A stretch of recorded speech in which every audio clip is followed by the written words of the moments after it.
Ground operations launched by Israel in northern Gaza. It comes amidst renewed focus on identifying what could be the next roadmap in finding out the peace alternatives. IDF blocks all north-south movement in Gaza, even as some updates indicate that the death toll may be as high as 70 in these latest strikes.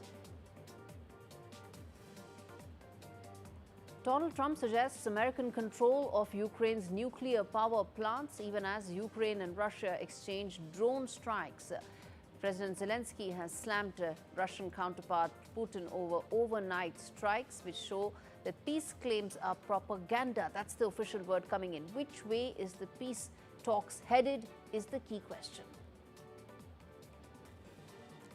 2611 accused Tavur Rana appeals in the U.S. Supreme Court. 2611 accused Rana has filed petitions to halt his extradition to India. Rana running out of options. He will have to finally face the law in India.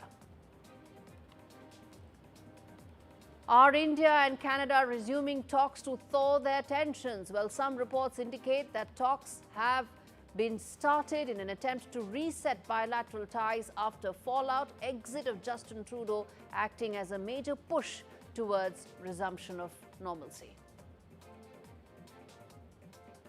Protests erupt in Turkey after Erdogan rival has been arrested. Protesters clash with police over unprecedented visuals that indicate that after 22 years is Erdogan's time in power finally running out.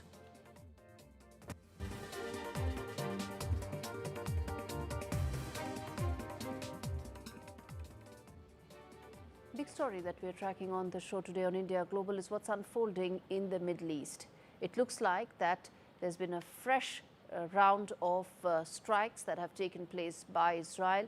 70 is the death toll by some measure. A lot of that is because, of course, Israel's fresh airstrikes across Gaza as it has resumed its bombing in the region. What it says is that since 1st of March, the first phase of the ceasefire ended. There is no clarity on how the talks will proceed from here on. Phase 2 of the ceasefire that was earlier negotiated required Israel to completely exit this region, something that Benjamin Netanyahu's government feels is absolutely a deal breaker, simply because it will allow Hamas to regroup as well. What's the future like for this potential tenuous ceasefire that was holding on by a thread? What happens to those 59 hostages? What about the civilians who are, of course, in the midst of these fresh airstrikes that are taking place? Some reports indicate that Israel's ground offensive is actually most significant since November 2023, right after it responded to that October 2023 Hamas attack. The military has also reported regaining control of the center of the Netzarim Corridor, and some reports indicate that airstrikes have claimed the lives of 510 Palestinians since Tuesday. Hamas has condemned the ground ops and the breach of the corridor as a new and dangerous violation of the 2-month-old ceasefire. As I said, it expired on 1st of March, and since then, everything has been up in the air. Whether mediators will be able to find out possible ways to bring the two sides back on the table is really the key question here. All right, and in fact, as we discuss this in greater detail, let's put out those big questions that I want to put forth to the guests joining me on the broadcast. First is, will it be Donald Trump who will now have to broker a ceasefire in this region? Remember, he did put his political capital, which is why those 3 phases were discussed, with 2 and 3 essentially being more theoretical than practical. The second key question in this discussion that I will have is that will there actually be a phase 2? Phase 1 happened, 190 or hostages came back, thousands and hundreds of prisoners were released by Israel in exchange. But what happens going forward? And that's the next question as well, that what will be the release of hostages? How and when will that happen? There are 59 of them. Not all of them are alive, but the fact is Israel wants them back. How will that happen? Their families have also been crying out for help. And lastly, Netanyahu's government has made it very clear that these ground ops will continue. It's not a short-term, but a long-term process if it requires. How long will America back it before it decides it's finally time to talk on this? James Dorsey joining me from To talk more on this, he's a Middle East expert, adjunct senior fellow at Singapore's S. Rajaratnam School of International Studies, and also with me is Mr. Hoffman, Israeli-American journalist. Thank you so much, gentlemen, for taking out the time to speak to me on this issue. And in fact, Mr. Hoffman, let me start with you. As things stand right now, one has to point out that these strikes are happening at a time when it is the holy month of Ramadan, and the numbers that are coming in terms of casualties is fairly significant. Every casualty that there is the fault of Hamas, which could end the war in a moment by releasing the 59 hostages that they're still holding. Hopefully 24 are still alive. The fact that they're holding them and 35 dead people, which is gruesome and disgusting, needs to stop. And just an hour ago, they fired a missile at Tel Aviv. It landed in the city of Rishon LeZion, just to the south. 3 different missiles. One was shut down. 2 of them landed in open areas. There's shrapnel all over the city of Rishon LeZion. I was woken up at 4 o'clock in the morning by solidarity fire from Yemen, from the Houthis. So all this needs to stop. Hostilities have come back in full swing, and in fact, let me ask this to you, Mr. Dorsey, that do you now expect Trump administration to focus on this region once again? Because Donald Trump did put in his political capital, which is why one did see phase 1. But how does one get to phase 2 of this ceasefire? Well, I think in terms of Donald Trump, the question is not if, but when. I think that the current military operation, a resumption of the military operation in Gaza, serves 2 purposes as far as Prime Minister Netanyahu is concerned. One is a tactical purpose, which was the return of Itamar Ben-Gvir to the cabinet to ensure a majority in Parliament, particularly in advance of the budget discussions, which, if no budget had been failed, would have led to the fall of the government by legal definition. But the second objective is a much more strategic objective, if you wish, and that is backed by the United States to try and detract or extract from Hamas as many of the hostages as it can, because that would weaken Hamas's negotiating position in whatever negotiation takes place for a second phase and ultimately an end to the war and a post-war administration of Gaza. So in that sense, I think the question is going to be, when does Trump... Mr. Dorsey, how soon do you see that happening? That's the $64,000 question.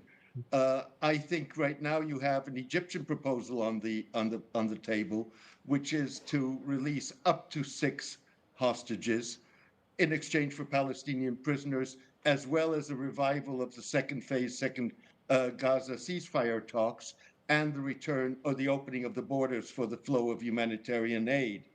The problem with that is that Hamas wants guarantees that Israel will abide by the agreement and that this will lead to an end to the war.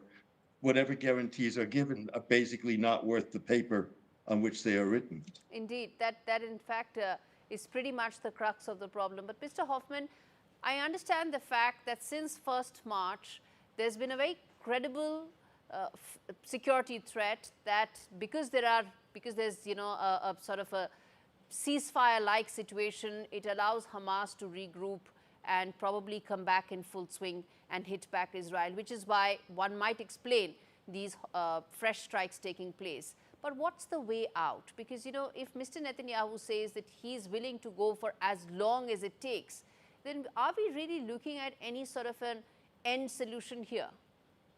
Yes, there is a goal of removing Hamas from power and ensuring that they won't be able to govern again. Hamas in power harms not only Israelis, but Palestinians in Gaza as well, who deserve to live not under an Islamic jihadist genocidal dictatorship, but under people who will take the aid that will come in from around the world and use it to build above ground for their own people and not to build terror tunnels below ground to kidnap and attack Israel. And that's around the corner, Gaurie. I really see it happening. My hope is that with the ground forces coming in, that they're coming in right now with some kind of intelligence that they gained from the recently released hostages, who perhaps could tell them where their brothers are, and perhaps there won't have to be what are called prisoner exchanges, but our Israeli civilians are being released from or kidnapped from a dance festival in return for hundreds of convicted murderers and terrorists being released from prison. If that could be avoided again, that would be much better for the people of Israel and for the people of Gaza. In the end, there's going to be some kind of international stewardship over Gaza. The United Arab Emirates is going to be involved. Saudi Arabia will be involved in one way or another. But Hamas So is in to be that removed. sense, we are pretty much back to what we started, Mr. Hoffman. Do you think that? Because, even Hamas is saying that mediators need to come back on the negotiating table. So are we going back to what started, in January this year, when the whole negotiation process did lead to some sort of a conclusion? I would love to go back to where we were on October 6, 2023, when the headlines around the world were talking about the Crown Prince of Saudi Arabia moving forward toward normalization with Israel. That would have doubled, or even by the end of the negotiations, tripled the amount of Gazan workers coming into Israel.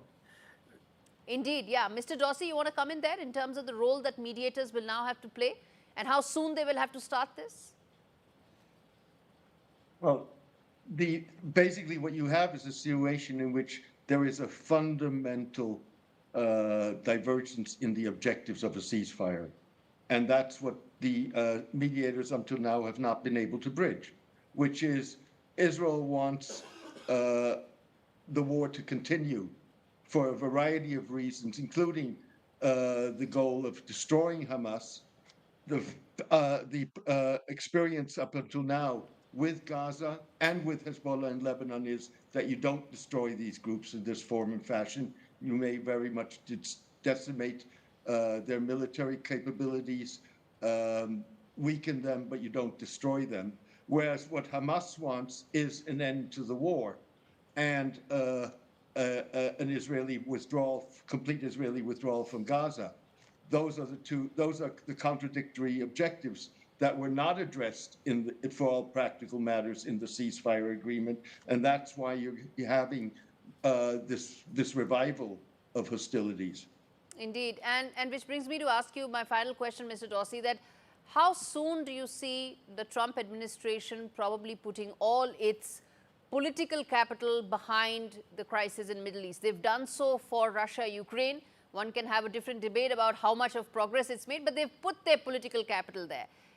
Do you see now they're putting that completely behind this crisis? I'd love to tell you that's going to happen as we speak. Fact of the matter is, I don't think anybody knows. I also don't see how this can continue for very long, particularly given that the United States needs Arab backing in dealing with Iran. Trump wants to be seen as a peacemaker, so I would assume that this is not going to go on for very long, including, keep in mind, that the Israeli blockade in terms of the flow of humanitarian aid and the cutting off of electricity to the Strip has been now going on for more than 2 weeks. It's not a sustainable situation. Mr. Hoffman, final word. You want to come in there in terms of this is not sustainable. Sooner rather than later, you'll have America stepping in. What's not sustainable is that you're going to have continued threats from Hamas to do October 7th over and over and over again. They didn't accept any of the ceasefire proposals, and that's why the current operation was necessary. I don't think this is going to be a very long operation either. I think that with American backing this time, which is stronger than there was during the previous administration in Washington, Israel will be able to accomplish its goals quicker for the betterment of the people of Israel and the Palestinian people, and lead toward renewed talks with Saudi Arabia on making the entire world safer. All right, we leave it there, gentlemen. Thanks much for speaking to me on India Global. Hopefully, we'll be able to find some sort of a negotiated settlement towards peace on this issue. On that note, viewers, I'm going to slip into a very short break. Come back on the other side with more news, including the latest on Tarbud Rana. Stay with me.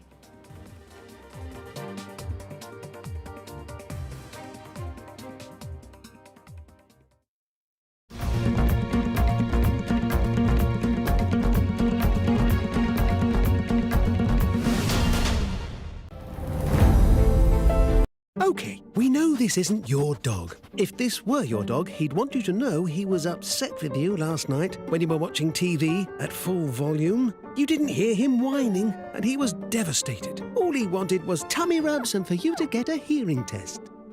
Book a free hearing test today at bootshearingcare.com.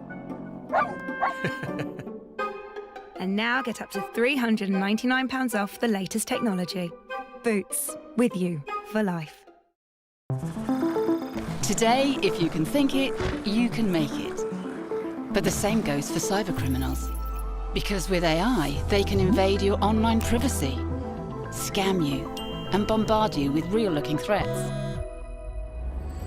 That's why our VPN combines AI-powered scam detection with advanced online privacy protection.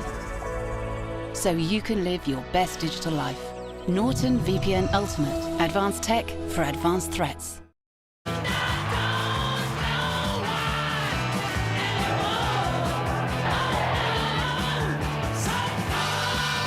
The UK's first human heart transplant has been completed, supported by the British Heart Foundation.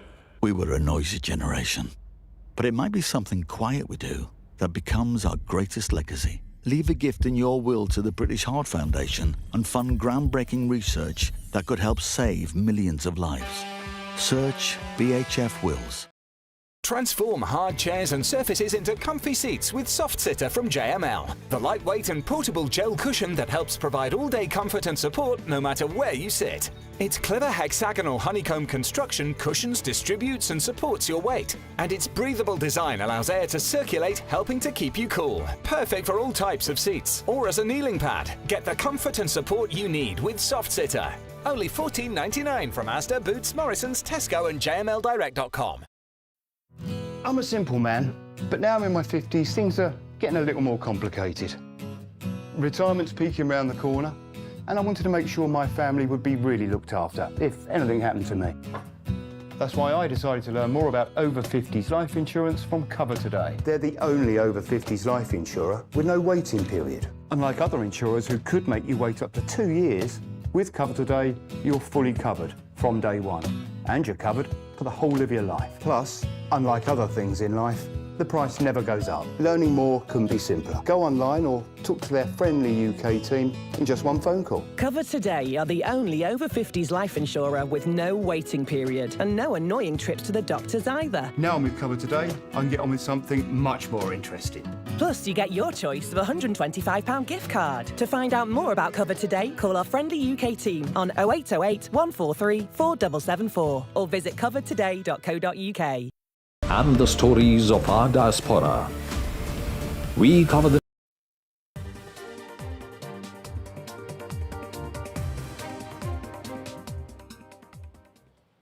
US Supreme Court is likely to consider an application by 2611 Mumbai terror accused Thakur Rana seeking a stay on his extradition to India. The application has been distributed to the Supreme Court judges ahead of a private conference that's scheduled for the 4th of April. Rana filed the new request with Chief Justice John Roberts after his previous petition was rejected earlier this month. The judges will review the application and related documents before the conference, though only a few cases are typically discussed in detail. For the application to proceed, at least 4 judges must agree to review it, and decisions are announced in open court, usually the next working day. Last month, during Prime Minister Modi's visit to the US, President Trump confirmed his administration had approved Rana's extradition, calling him a very evil man. So here, Thakur Rana is in fact just closing in on his final set of legal options before he will have to be extradited to India soon. Indonesia's parliament passed controversial amendments to the country's military law, which will allocate more civilian positions for military officers. Protests against the charges and the changes are expected to erupt in the streets. That's the expectation. The revisions have drawn criticism from civil society groups who warn that they could push the world's third largest democracy back to the authoritarian New Order era under former President Suharto, when military officers held significant influence over civilian matters.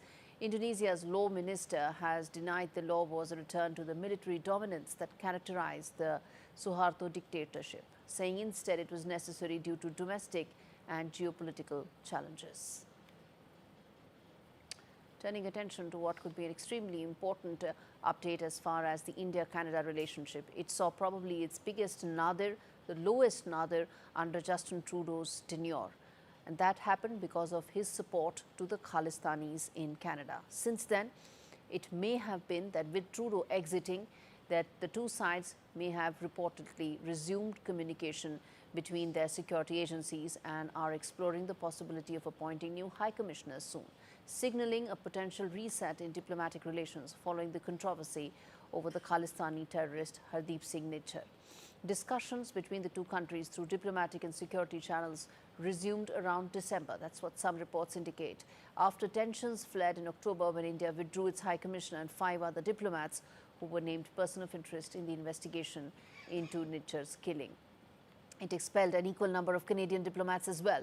And as per reports, India is now considering several diplomats for the position of envoy in Ottawa, with Dinesh K. Patnaik, India's ambassador to Spain, emerging as a leading candidate. Meanwhile, Ottawa's nominee for the role of High Commissioner in New Delhi remains Christopher Cooter, who was recently the envoy to South Africa. And in fact, let me get in Ambassador Virendra Gupta to talk more about what is it that we are looking to, in fact, possibly see in terms of an uptake in the India-Canada relationship. Ambassador, thanks much for speaking to me on India Global. Let me start by asking you, the biggest thorn in the relationship had been Justin Trudeau, and with his exit, that window to probably evaluate and look at a reset in ties is very much open, isn't it? Absolutely, you're perfectly right. In fact, Justin Trudeau, I would hold him personally responsible for the deterioration of the ties, because he flouted all known diplomatic conventions, and he did not even pay regard to excellent bilateral relations which have always existed between India and Canada, not just at the level of governments, but also at the level of people. There is considerable goodwill which continues to remain. So I think Justin Trudeau's departure from the government paves the way, and happily the new Prime Minister, Mike Carney, has already indicated his willingness, his resolve to reset the ties and normalize the relationship with India. You know, people-to-people ties, which have been very strong, also saw a major impact during the last almost 8-9 months. Do you see that being the first set of relations that will be repaired and reset, or probably even rebound going forward? Well, number of Indian students going to Canada, which did constitute a very great deal of people-to-people ties, and of course, presence of large number of Indian diaspora in Canada. And mind you, not just the Sikhs. There are almost as many Sikhs as there are non-Sikhs. So a very large diaspora, which has contributed a great deal to the socio-economic as well as political life in Canada. So I think that is important. And there was a dip in the number of Indian students going to Canada because of obvious problems that were being faced. And I think with a reset in the relationship at the political level, there will be further fillip to Indian students. No, Canada is a destination of favor, is the preferred destination for Indian students going abroad. So I think I'm very hopeful that with the political hurdles removed, yes, Indian students would start going to Canada again. And Ambassador Gupta, finally, the biggest question, which has been India's repeated concerns around the Khalistani issue, not only not being addressed by Canadian government under Justin Trudeau, but also giving it a fillip. How do you see those concerns now being addressed under Mark Carney? Well, either Mark Carney or the elections and the new government will have to seriously consider it. We'll have to give it a long-term thought. That Trudeau got caught in the short-term exigency of what he thought he could garner support from the extremist Sikh element. But let me remind you that of the 50% of the Indian diaspora, which is in Canada, there are Sikhs. And of those Sikhs, only very marginal number of people support the extremist agenda. So by pandering to the extremist agenda, my sense is that Trudeau would have, and his party would have alienated the majority of the Sikhs and certainly non-Sikhs. So I think any careful thinking in the matter would encourage political parties, probably the new Prime Minister and the political parties which are going to fight the elections, to take a long-term view of the relationship with the diaspora and the benefit of the relationship with India itself. All right, we leave it there. So thanks much for speaking to me on India Global, on a story, on a relationship that's extremely important, that is the India-Canada relationship. Bilateral ties need to be insulated from leaders and their whims and fancies, and hopefully that is what the India-Canada relationship will also display. On that note, it's time to take a quick break. We come back with more on the other side. Stay with us.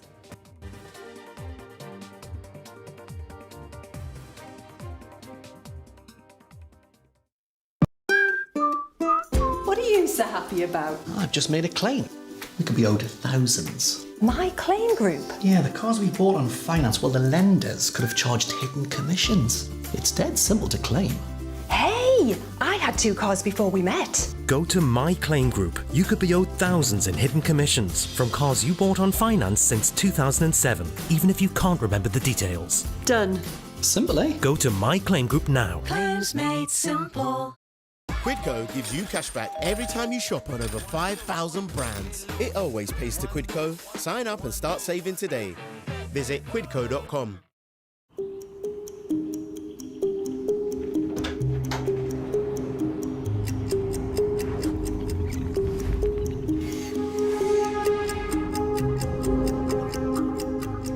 If something in your body doesn't feel right, don't carry the worry of cancer with you. Tests could put your mind at rest. Until you find out, you can't rule it out. Contact your GP practice. It feels good knowing that your future's in hand. Evlo can offer you a loan from £1,000 to £15,000. Get your conditional decision in minutes. If you won't do it for you, do it for your grandchild, who's mad you didn't hear her joke. Book a free hearing test at bootshearingcare.com. At Tesco Mobile, unlock even better phone deals with your club card. Get our 30 gig SIM for just £12.50 a month with club card prices, saving you £30. Better yet, your club card lets you unlock more than just great deals, like frozen prices and no EU roaming fees until the end of your contract. It pays to be connected. Search Tesco Mobile. Every little helps. Who doesn't love a good deal? Meal deals. Be rude not to deals. Seal deals? Or a bit of deal or no deal? We've got free-to-play deals with no deposit required. And up to £1,000 to be won every day. Get that good deal feeling only at Tombola. I'm in. Okay, now, you can have a great first day. I promise, all right? Give me that. Your donations helped 3D print his heart to guide his surgery and saved his life with a groundbreaking innovation.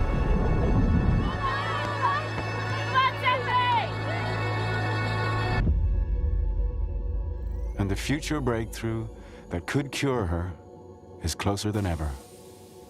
Help us turn science fiction into reality and save more lives like hers. Donate to the British Heart Foundation now.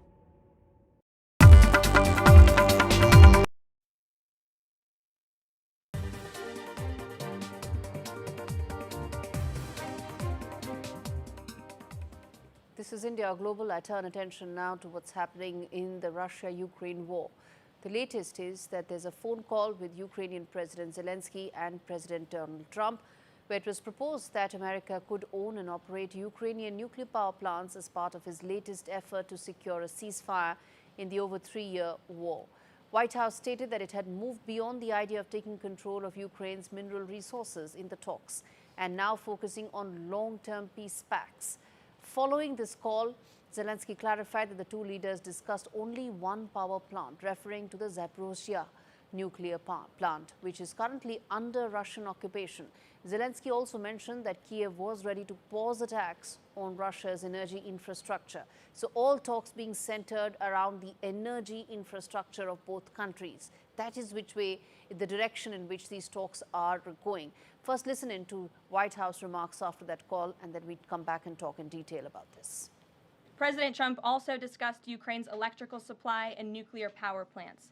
He said that the United States could be very helpful in running those plants with its electricity and utility expertise. American ownership of those plants would be the best protection for that infrastructure and support for Ukrainian energy infrastructure. Now we have moved beyond the economic minerals deal. We are at a place of peace. We're at a partial ceasefire, and we're moving towards a full ceasefire and a long-standing peace in this conflict. And that's great news for the American public. All right, Disha Bakshi joins me to talk more on this. Disha, now which way are these talks headed? What is the indication looking like?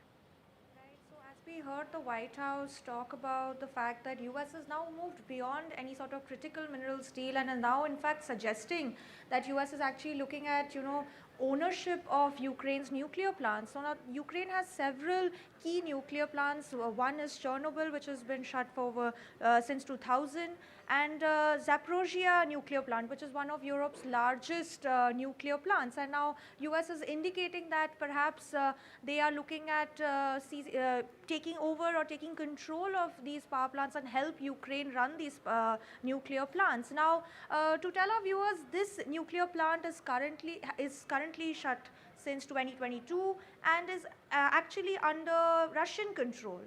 So, and it has been witnessing certain attacks, drone attacks from the Russian side as well as the Ukrainian side, which is why it was shut down. Now, this indication, in fact, is progress in the talks and really opens up a new phase in the negotiations between the two sides. And the fact that now there is a ceasefire, there is a halt in attacks on energy infrastructure doesn't mean that all attacks have been halted. In fact, just hours after the conversation between US President Trump and Ukrainian President Zelenskyy, there was overnight drone attacks between Russia and Ukraine. In fact, Ukraine shot down 75 of 171 drone attacks from Russia, as well as Russia also claimed that there were certain drone attacks from the Ukrainian side. In fact, Ukraine even targeted a key airbase, Russian airbase, which was used by Russia for the last 3 years to target Ukraine with long-range missile strikes. So the attacks are nowhere close to ending. It's just that certain energy targets are no longer being targeted. And in fact, they're also exchanging barbs, where Zelenskyy has said that any peace claims by Russia is in fact propaganda, whereas Kremlin is saying that these recent attacks are indicating that Ukraine is not serious about peace. All right, Disha Bakshi, appreciate you giving us a lowdown of what's the latest that's unfolding and which way it's going from here. And in fact, that's really going to be one of the big questions that I'm going to put forth to my guests joining me on India Global. First up, the big questions around this is that will this allow the United States to now become a bigger stakeholder in the war when it actually takes over energy infrastructure, whether it's a single power plant or more than one? Does it mean that America will now have skin in the game? Second, will this also probably act as some sort of a security guarantee for Ukraine, something that they've been crying hoarse about? Trump administration has rejected completely. But could this really be that some sort of a guarantee that Zelenskyy has been looking for? And could this essentially pave the way for some sort of a larger peace deal as far as Russia-Ukraine is concerned? And lastly, something that is most important is that these nuclear plants, particularly the Zaporizhzhia one, is under Russian control right now. If President Trump were to insist on taking it, is that going to have a bearing on the relationship between US and Russia? That, I think, is going to be extremely important as well and needs to be discussed in detail. Edward Joseph, who's a political analyst, joins me live to talk more on this. Ulina, always good to have her joining us live to talk more about the Ukraine side of it. In fact, Ulina, let me start with you, which is that as things stand right now, it is no more just about critical minerals. It's much more. It is about the power infrastructure of Ukraine that America feels need to be part of any potential negotiations where America wants to be involved in. Well, I would not put such great significance to this conversation that happened between Zelensky and Trump regarding Zaporizhzhia power plant, because President clarified already yesterday evening that it was just a conversation about U.S. Taking under Olina, control. I am not saying it. I played the White House press secretary's comments after that call, which said that they've moved beyond the critical minerals part. We played that sound bite for our viewers. So it's in that context that I'm asking you. I heard this, but I'm just telling you that the mineral deal right now is not even discussed. This new discussion about power plant, it is just, I would say, talks, conversation. It doesn't really mean much. What really is happening is that Putin rejected the peace deal that Trump proposed. This is what has happened so far. And all these other noises which are created, conversations, what can be security guarantee, what cannot be security guarantee, this is just noise. Right now, America doesn't have leverage right now on Russia to do what Trump wants Russia to do, to stop, to have the ceasefire. This is what's happening. And right now, America needs to look for this leverage. Mr. Joseph, you want to come in there and respond to what Olita just said about the fact that President Trump has limited leverage on President Putin, and which is why power plants, Ukrainian power plants, is becoming an important part of these conversations. First, good to be with you, your other guests, and of course your viewers. And that's true. What the other guest has just said about the limited leverage on Vladimir Putin is true to a degree. It's not really so much about leverage. It's about the willingness to use U.S. leverage. That's really the key point here, and that's why this nuclear power plant is not just noise. No, this is not just noise. This is significant politically, even if it's only in a preliminary discussion. This is quite significant. Why? Because this is about the positioning of the United States relative to Ukraine and relative to Russia.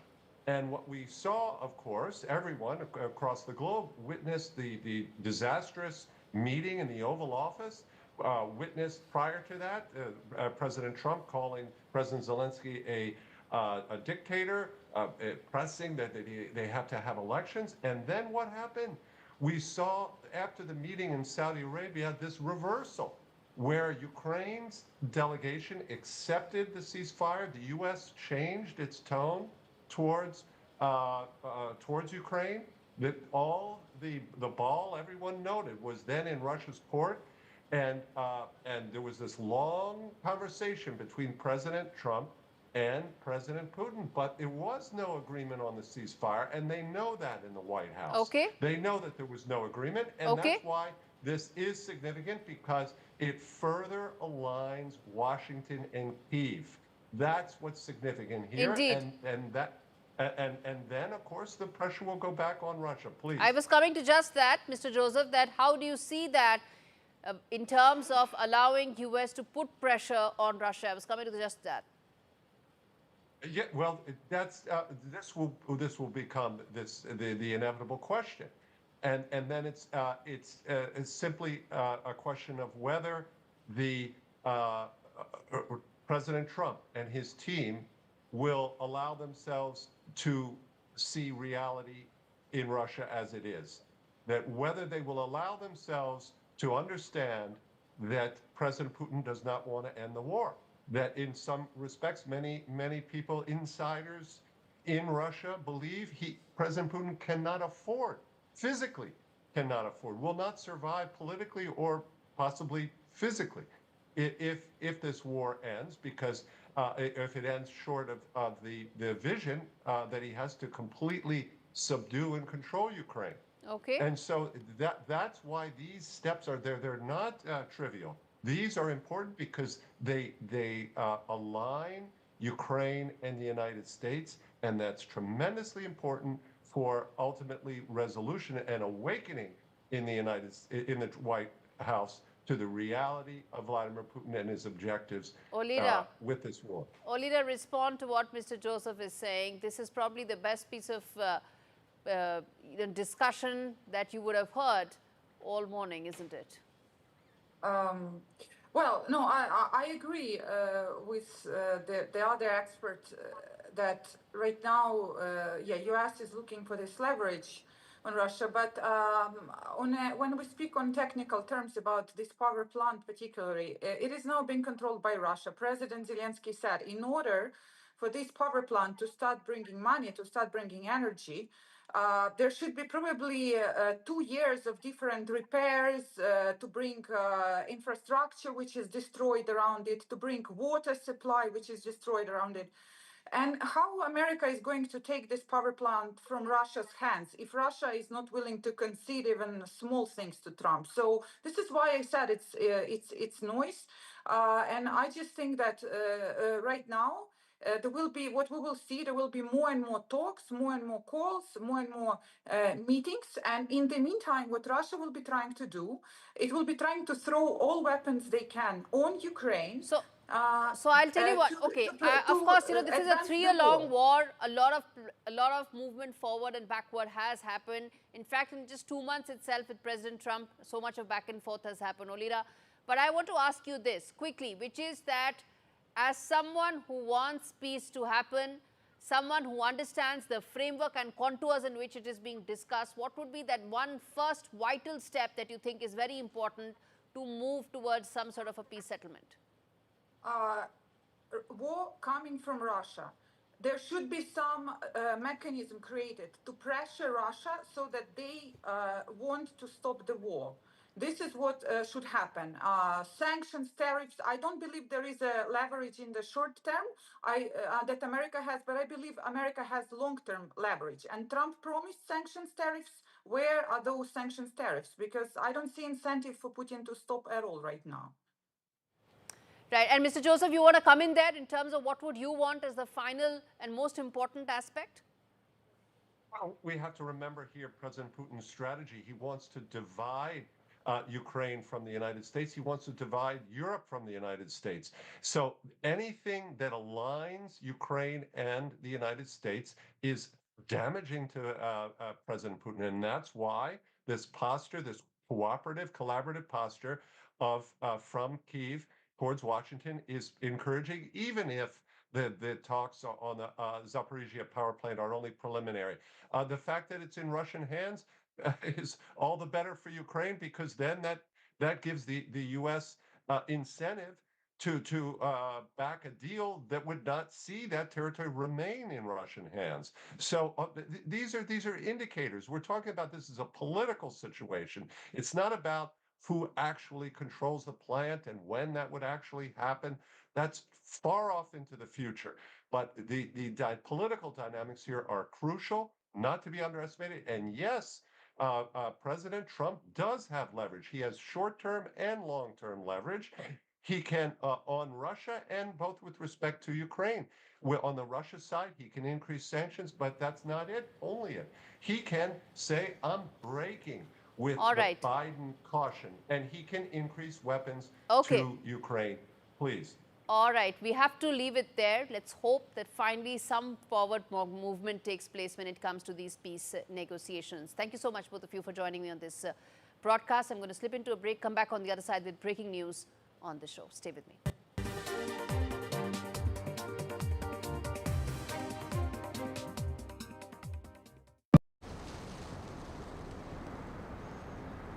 Life's full of times like this. Oh yeah. The gaps between the good stuff. Okay. Like killing time in waiting rooms. It's not long until you've had enough. David, it's time for some tombola. Working on that flat pack. Open for fun. Been bulking up the 6-pack. Open for fun. Yes! I've won £11! All right, calm down. It's just a bit of bingo. Open for fun. Call, you can help make sure we are there to answer it. Thank you. I like to think ahead. Make sure I've got all the right tools for the job. And now that I've turned 50, it means looking after what I've built.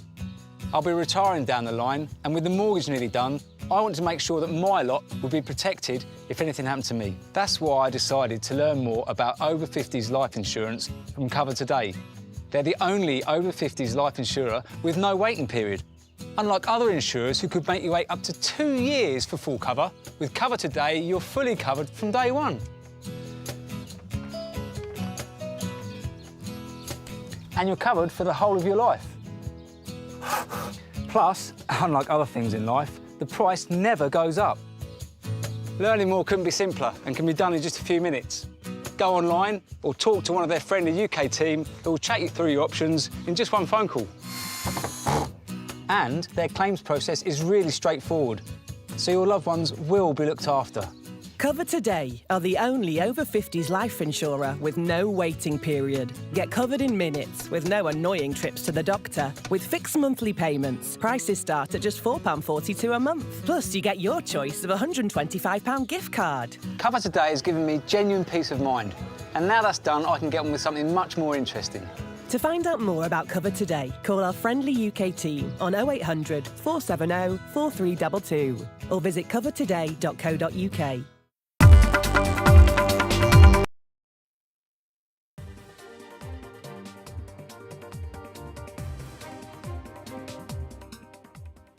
Turkish authorities have detained 37 people for sharing provocative content on social media, pressing ahead with a crackdown on dissenting voices that escalated with the arrest of the mayor of Istanbul, a potential challenger to President Erdogan. Mayor was arrested after a dawn raid on his residence on Wednesday as part of investigations into alleged corruption and terror links. What's the story all about? How significant is it? And is it a threat to 22-year-old power of Erdogan in Turkey? This report tells you.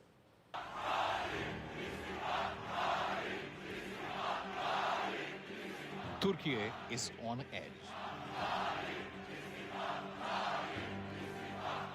Streets are filled with thousands of protesters. Police in riot gear. Pepper spray in the air. But what stands apart is a show of resistance not seen in years.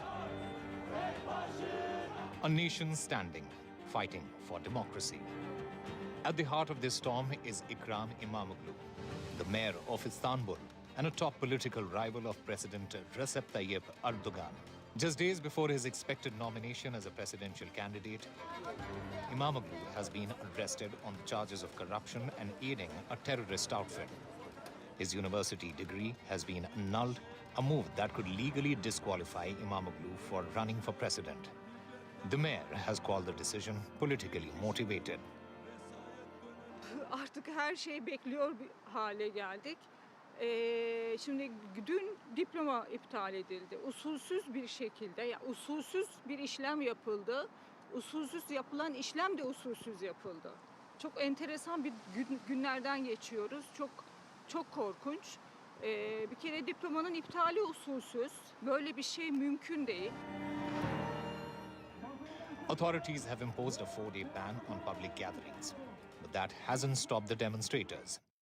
From city squares to university campuses and even underground stations, thousands of people rallied in the cold, in front of the city hall, shouting, Erdogan, dictator, and İmamoğlu, you are not alone.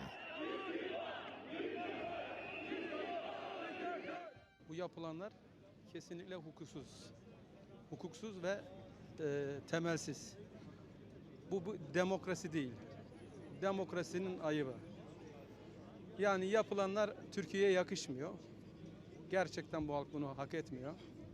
Üzülüyoruz yani. Sonuçta bu duruma üzülüyoruz. Biz insan olarak üzülüyoruz. And as clashes erupt, the government tightens its grip. Roads are blocked, metro services halted, social media access restricted. But İmamoğlu remains defiant. In a video message recorded as police surrounded his home, he vowed to stand firm for democracy. İmamoğlu's party, the Republican People's Party, calls it a coup against their next president. And many now question whether Turkey's next election will be free or even fair. International leaders have condemned the arrest.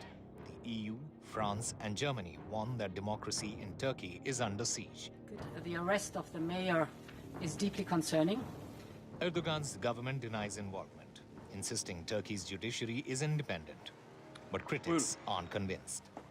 After 22 years in power, Erdogan's grip on Turkey remains ironclad. For now, Imamoglu sits behind bars. His fate and the future of Turkey hangs in the balance.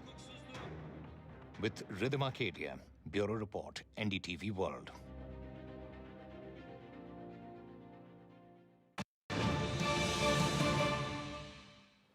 Big breaking news coming in on India Global. Canadian Prime Minister Mark Carney is all set to dissolve Parliament and pave the way for fresh elections that could take place as early as the 28th of April or 5th of May. How significant these elections are, what's at stake, what are the big issues that are likely to be discussed and really be the reason why voters decide on the next course of action in Canada. Let's get my colleague Disha Bagchi, who's filling us in with some of these details. Disha, what is it that you have with us right now?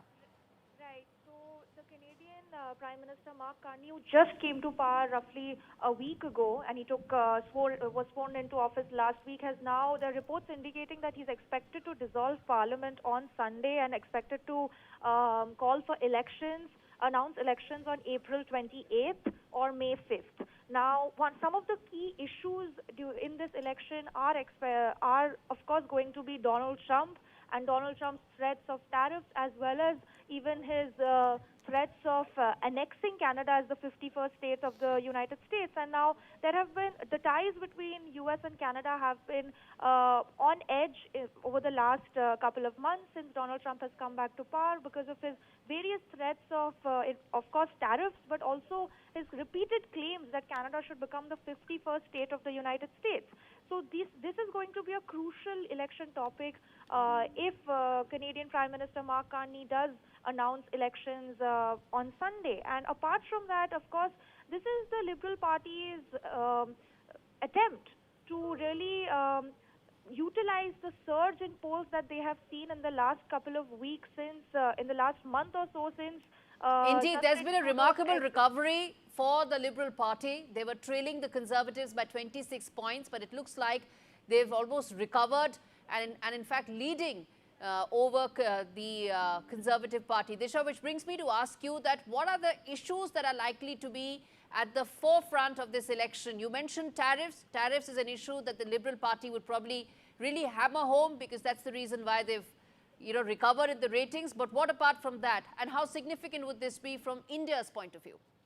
Of course, from India's point of view, as we addressed earlier in the program, Canada and India are looking to reset ties which were on edge, and there was a fallout between India and Canada over the past year, almost 2 years, since when Justin Trudeau was in office. So now rebuilding ties between India and Canada have, of course, been one of the focus areas for Mark Carney. He has repeatedly mentioned that he is looking to rebuild ties with a lot of key Canadian partners, given the fact that there has been this there have been fraught ties between Canada and US over the past couple of months.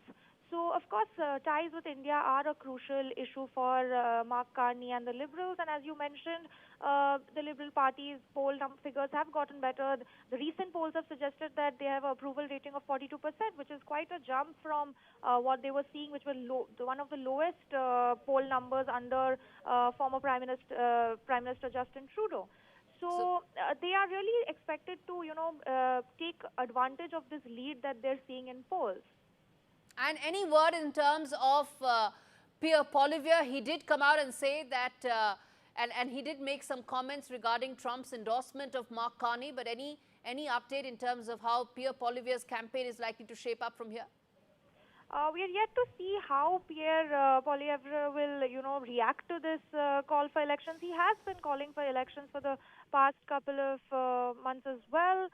We have seen reactions that, Mark Carney is just another Justin Trudeau coming to power now, and he has been repeatedly saying that, Liberals are need to go, and so we have been seeing that. He's even claimed, as you mentioned, that Donald Trump in fact endorsed Mark Carney, where we have very little evidence to say that.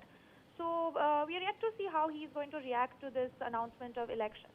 And finally, Disha, the fact that the Khalistani issue was at the heart of why the India-Canada relationship really saw a nadir under Justin Trudeau.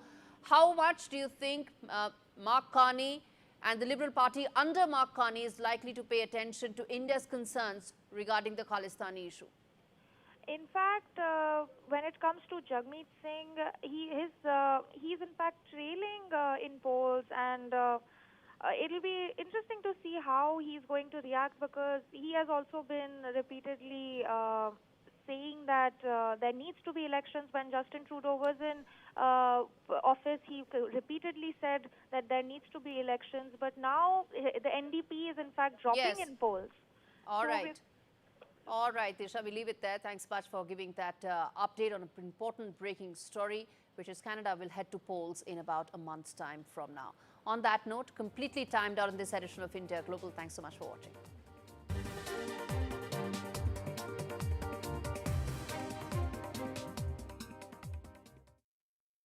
Ladies and gentlemen, Britain hasn't been so great of late because the country hasn't been eating enough Weetabix. Makes sense. I've been eating croissants. To whoever's in charge of fixing potholes, VAR, and drivers who park like this, we must say, have you had your Weetabix? It feels good knowing that your future's in hand. Evlo can offer you a loan from £1,000 to £15,000. Get your conditional decision in minutes. We know that water is a sacred gift. It gives life, gives health, and purifies. That's why it's shocking that so many families don't have the basics that we take for granted, like clean water and soap. This means they're much more likely to get deadly diseases like diarrhea and cholera. And it's often their kids that suffer the most. Today, over 800 children will die from dirty water, no proper toilet, or just because they can't wash their hands. This Ramadan, please donate your zakat and sadaqah to provide the gift of clean water. To donate, please search Water Aid Zakat. Your donation can help buy pipes and taps for clean water, bricks and cement for washing stations, and of course, soap. This Ramadan, please donate your zakat and sadaqah to give the gift of clean water to those families that need it most. To donate, please search Water Aid Zakat. Thank you. Find a pet-friendly Italian restaurant with outdoor seating nearby and text it to Luca. Find it real quick. Send it to the click. Wow, the place is sick.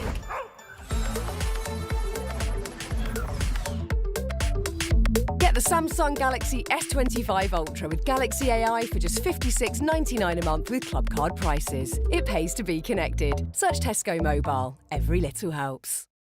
With Post Office Over 50s life cover, enjoy peace of mind knowing your family will receive a guaranteed payout when you're gone. UK resident 50 to 80, your guaranteed acceptance. No health checks and from just £1.15 a week. Plus free 24/7 GP access with the health and wellbeing benefit. Purchase and receive a £125 gift card for amazon.co.uk, Tesco or M&S. Call Post Office on 0800 171 2211.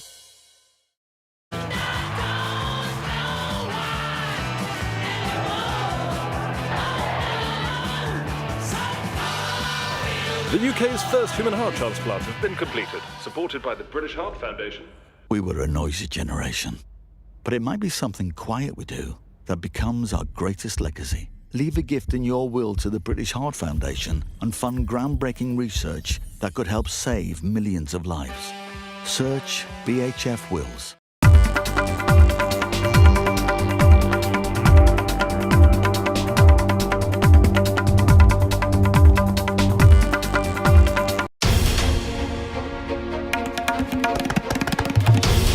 This is NDTV, and you're watching NDTV 24/7.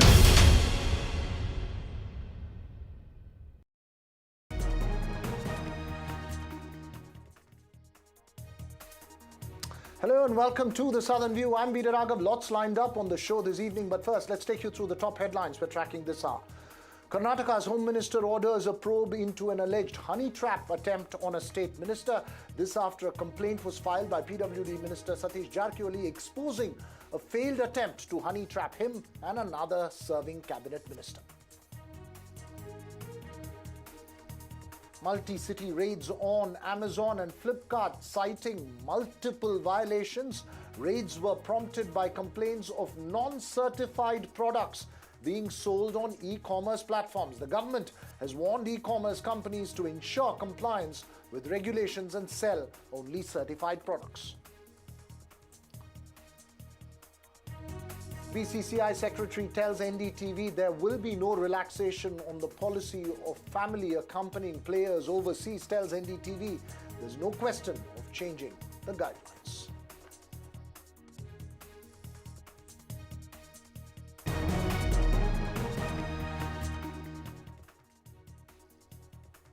Well, first up this evening, the Madras High Court has directed the Enforcement Directorate to reply to serious charges made by the Tamil Nadu government against the ED over raids in the state's TASMAC headquarters before the court. The court ordered the ED against any coercive action till Tuesday and even asked how the Enforcement Directorate could detain government officials, including the managing director of the state's liquor corporation, TASMAC, who's also an IAS officer, for over 60 hours. The Tamil Nadu government moved the High Court seeking that the raids be declared illegal and even state that it will submit CCTV footage to show that the officials were detained by the Enforcement Directorate for 60 hours with just a 6-hour reprieve.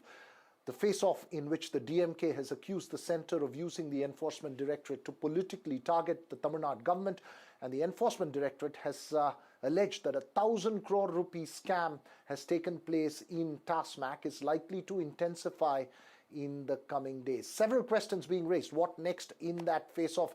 We'll have a political face-off in a bit from now, but first, my colleague Sam Daniel joins me live right now. Sam, this court hearing could be something crucial, both in terms of fighting the allegations legally, but also about building a narrative, a political narrative. Give us the details you have from what transpired at the court earlier in the day. Well, Raghav, no orders today, but the Madras High Court has directed the Enforcement Directorate to file its response or counter on Monday and raised strong observations on two things at least. One, on the manner in which the ED had exercised its powers, specifically referring to detaining officials right from the MD of TASMAC to the security guard, including women, for 60 hours, giving them just a 6-hour break at night. And if you have any specific concerns or questions on a few individuals, it's fine, but why should you detain and harass all of them? That was a big question the court had put. Secondly, also on the question of exercising its powers, the court did not approve the Tamil Nadu government's claim that without the state's consent, the ED cannot start its investigation. But at the larger point, Tamil Nadu government wants the entire search operations and the items seized to be declared illegal, and a kind of a ban on harassing TASMAC employees in the name of investigation. Particularly, it pointed out to two incidents. One, the managing director of TASMAC and few other officials were forced to give oral statements and also were forced to take a questionnaire or answer a questionnaire, which the Tamil Nadu government and TASMAC feel is coercion and will not stand legal scrutiny. And the government has also said it will present CCTV footage to bolster its claim of detention by ED. And the court also observed, why should you not explain to TASMAC on what grounds did you come to investigate? So the predicate offense in particular. The Tamil Nadu government claims they were not served any search warrant, nor were they given a copy of the enforcement complaint information report.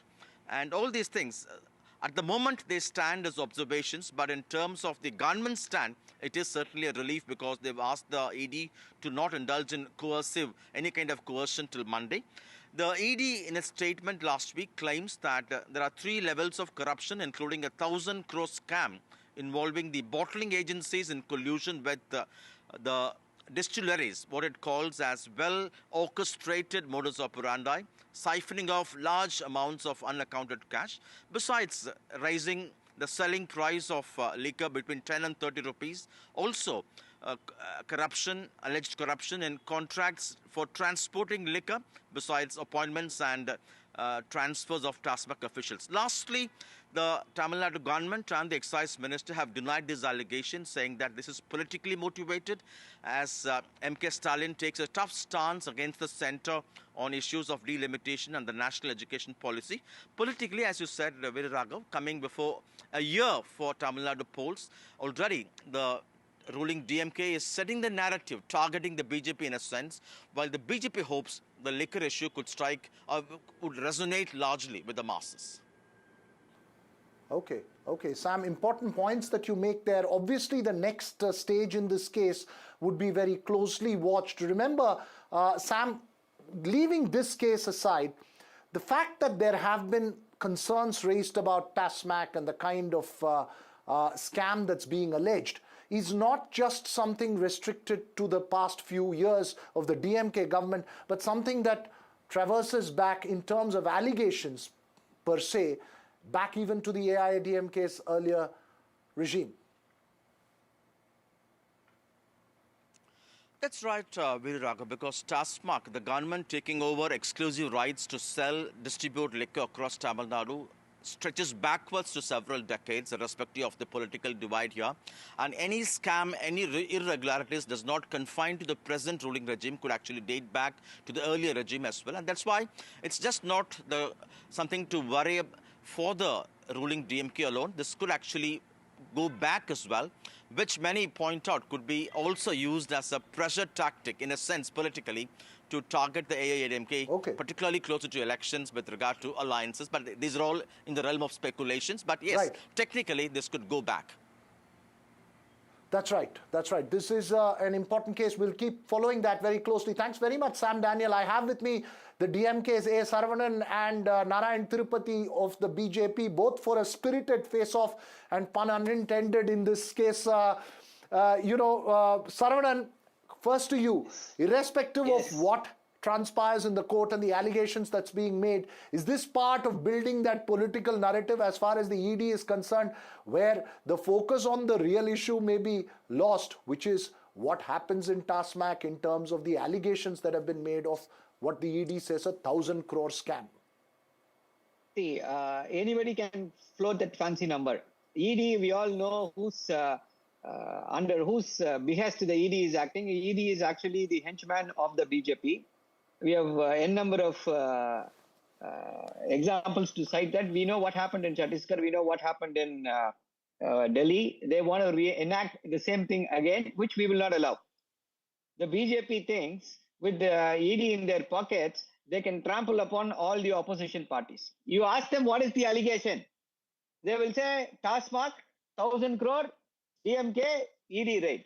Sir, what is the allegation, sir? This is what they will keep saying ad nauseum. What is the real allegation? See, you know, ED can investigate a case only if a predicate offense is registered. Today in the court we said, where is this predicate offense? What does this predicate offense speak about? Why have you not informed the TASMAC officials about this? The entire ED raid is illegal. And the first instance, ED did not speak about this 1,000 crores. When Mr. Annamalai says 1,000 crores, and suddenly ED gets a conscience, it gets a brain, it gets everything and says 1,000 crores. Oh, the scam is worth 1,000. How did you quantify? Why have you not released a detailed press release? Narayan Tirupati, a response to Saravanan, he says, Annamalai says 1,000 crores, so the ED is saying 1,000 crores. How do you quantify what is the rationale behind it? And says 60 hours IAS officers have been kept.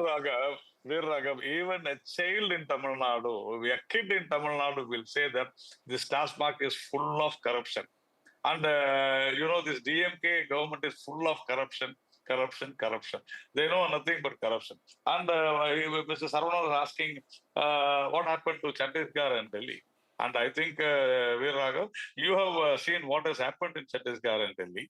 And because of that, the Aam Aadmi, in Delhi was rooted out. And the court very clearly said that Arvind Kejriwal should not step into the Chief Minister's office. And we all know that. So what happened in, I say what happened in Delhi has happened in Tamil Nadu. So what Saravanan says is 100% right. I admit, I acknowledge what Saravanan said, that what happened in Delhi has happened in Tamil Nadu. And He was talking about what they have said in the court. See, you will say that only in the court that it is illegal, that, this, everything. And the next hearing, we are going to see what is going to happen. You have taken that route. You said that nothing has happened, but you chose to go to the High Court. The High Court will listen. See, any court, they will listen. There is no issue. The thing is that there is a huge scam. He was saying, what has been the allegation? The allegation has been very clearly mentioned. Prima facie, there is a collusion between the distilleries, the bottling companies, the Tasmak office, and also the Tasmak bars and Tasmak shops. There is a very big nexus between them, and it's more than 1,000 crores. Don't please stop with the 1,000 crores. It is more than 1,000 crores. The investigation is on. Very simple. And whatever the oral orders or oral directions given by the Honorable Madras High Court, yes, they are entitled to, because they have said there is no problem. And we are Let Saravanan respond. See. Let Saravanan respond. The BJP is afraid. It's very afraid because the delimitation has come out of syllabus for them. They never thought they'll have to handle delimitation publicly. And they also know that the other issues raised by the DMK is very, very pertinent. And now Mr. Rahul Gandhi is resonating that about the caste census and increasing the reservation, which has happened now in Telangana. This is entirely against the ideology of the BJP. The entire country is picking up what the DMK is doing in the state of Tamil Nadu.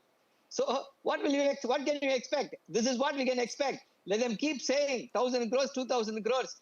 If we speak about the scams of the BJP government, from the CAG report, from the PM CARES fund to the electoral bond scam, the Adani scam, everything goes up to the top of the BJP.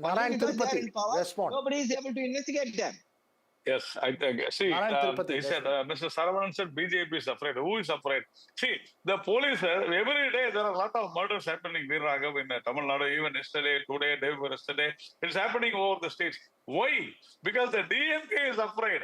Because in each and every Tasmak shop, police are being posted. The local policemen are standing in front of the Tasmak shop. Even yesterday, when I was going to my house, there was 2 policemen standing near a Tasmak shop near my house. I asked them. He said that, sir, we have got directions that the government has given. And see, they are afraid that BJPians anytime may have some protest in the Tasmak shop. That is what. See, you have forgotten. I have one very specific question. I have last 2 minutes 30 seconds, and I have one specific question. The accusation the DMK has put is that for 60 hours, the entire Tasmak infrastructure, a government office, was kept under complete ED custody. Did the ED overstretch itself in this case? Will the public perception turn against the BJP and the ED? Who does that think they are? You think the ED officers are jumped from heaven? You think they have some extra constitutional power? Narayan Tirupati will respond, and then I'll give you time, Saravanan. He gets so tense. See, this ED, sir, the court has asked it, and the ED will definitely answer them. Why you are in so much of hurry and tense? There is no need. See, number 2 is that he was talking about the caste census. Today, their own party man, a MLA from Pandruti, who stood in their own symbol, he has literally bashed, he has literally shouted in the assembly the government's failure. And for that, Mr. Stalin... I want to bring the focus back to the question I asked. I want to bring the question focused on the... Saravanan, are you purely building a narrative by these allegations? Yes. Raghav, you asked a very, very pertinent question. 60 hours. Are they not officers? Why should we not question? Why should we not support those officers? What have they done? Who does think the ED is? Have they jumped from heaven? We know ED. ED is the most corrupt department. We arrested ED officials. We put them in jail for demanding bribe. That is the quality of the ED officials. Happened in Rajasthan. Happened in Mumbai. Everywhere they are getting arrested. Narayan Tirupati, last 10 seconds. It's an issue that's blowing back. No, Raghav. See, they failed in the 3-language formula. Delimitation is a myth created by, that issue created by, myth created by DMK and the allies. And it was Rahul Gandhi who said that delimitation should happen by population. And they failed in everything. Irrespective of what Narayan Tirupati says, it only benefits the DMK eventually. Last 10 seconds. See, we are here a party who are running this government for the welfare of the people. the BJP unable to stomach the popularity and the influence of our leader, Mr. M.K. Stalin, is doing whatever he can, and there will be an utter failure, utter flop daydreaming, in Savanan, the state and in the entire country. And again, no pun intended, in the spirit of time and in the spirit of debate, I will leave this Tasmac debate for the moment. We'll keep our focus on the case and how it turns around. Thanks to the two of you for joining us here on the Southern View this evening. Now to the debate over a traditional Kaveri Aarti at Bengaluru's famous Sankey tank. The Karnataka High Court dismissed a petition against the proposed event by the state government to celebrate Water Day tomorrow, while the government stated that the event is aimed to be both traditional and at spreading awareness on water conservation. A group of activists strongly believe that there are concerns that having such a huge congregation for an event like the traditional Kaveri Aarti and taking a dip in the Sankey tank, one of the largest and fragile Bengaluru lakes, could affect the ecosystem and migratory birds. They also argued that the Aarti, which is done in a flowing Kaveri river, is not conducive for the Sankey Tank Lake. However, with the court dismissing their plea, the event will go on tomorrow evening. My colleague Nihal Kidwai earlier spoke with BWSSB Chairman Ram Prasad Manohar on the concerns raised by the activists. But before that, I also have with me Sridhar Pabishetty, an urban governance activist who has understood this issue very closely. Sridhar, just give us a quick overview and context to this, to the arguments made by the activists as well as the one that's been made by the government before I play the BWSSB chairman for our viewers. Viraghav, I actually speak from the work that we have been doing over the last 10 years. I am not privy to what was argued in the court, so just that caveat before I start speaking. The first thing that we need to understand is that water is very closely tied to us. People are very attached to the idea of an Aarti, and I think Kaveri Aarti is definitely welcome. But the selection of Sankey Lake is definitely something that's not very easy to understand.